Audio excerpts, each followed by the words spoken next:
श्री विष्णु भगवान की जय। मुक्ति प्रदायक पुरुषोत्तम मास के महात्म्य की संपूर्ण कथा का प्रथम अध्याय।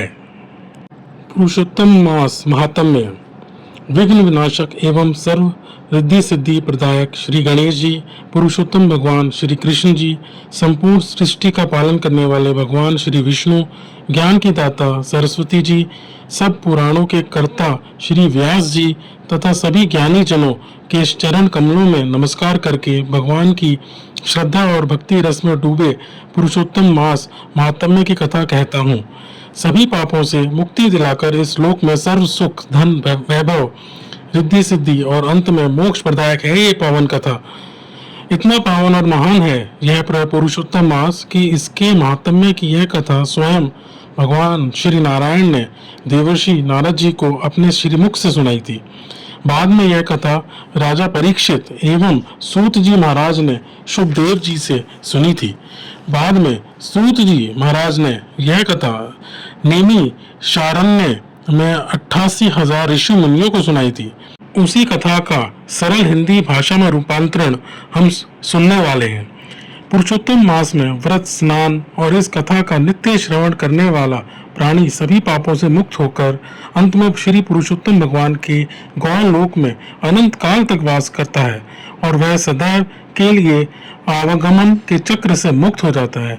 यह स्वयं भगवान का ही कथन है। प्रथम अध्याय।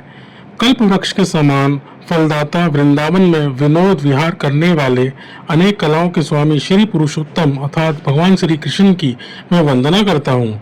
एक समय बहुत बड़ा यज्ञ करने हेतु नैमिषारण्य तीर्थ में देवल, असित, रणीधर, ऋभु, कपिल, रैम्य, गौतम, मुदगल, पैल, सुमंत, पिपलायन, सुमति, काश्यप, बुद्ध, बोधाय, वसु, कौरण्य, पृथु, हारीत, धूम्र, जावाली, भृगु, अंगीरा, वामदेव, सुतीक्ष्ण, शरभंग, पर्वत, आपस्तंभ, मांडव्य, अगस्त्य, कात्यायन, कौशिक, गालव, ऋतु, अत्रि, विभु, ऋत्रत, शक्ति, शंकु, संकृत, पंक, विभांडक, गर्ग, कणायु, शनि, जमदाग्नि, भारद्वाज, धूमक, मौन, भार्गव, कर्कश, शौनक, शतानंद, विशालाक्ष, विष्णु वृद्ध, जर्जर, जंगम, जय, पार, पाराधर, पूर, महाकाय, जैमिनी, महागार्व,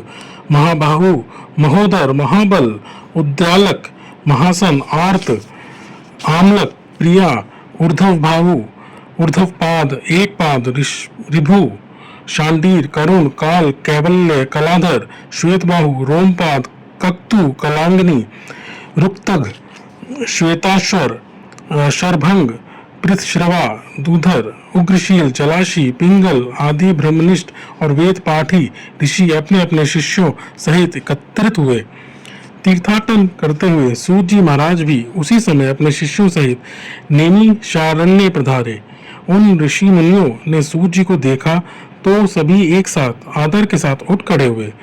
मुनिगण हाथ जोड़कर बोले, सूत जी महाराज आप चिरायु हो, आपके लिए यह मनोहर आसन है, इस पर आप विराजमान हो। इतना कहकर वे ऋषि मुनि बैठ गए।